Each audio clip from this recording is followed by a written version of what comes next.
This event is first of all to capitalise on the presence in Korea of a very well-known New Zealand chef, Darren Wright, who has been very prominent in our chef circles in New Zealand now for about 10 years. He has been here for some other activities, and so we talked to the Novotel about working with them on a promotion while Darren was in Korea to promote New Zealand grass-fed beef. So the purpose is we are trying to work with the hotel here to have the chefs understand the merits of New Zealand grass-fed beef,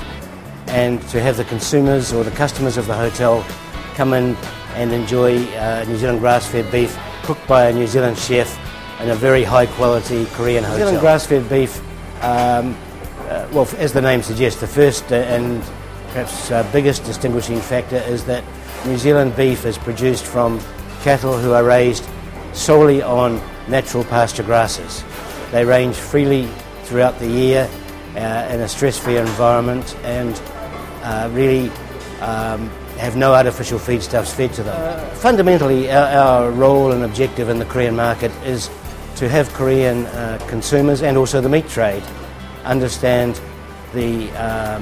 benefits of New Zealand grass-fed beef, and ultimately to enhance and increase our consumption of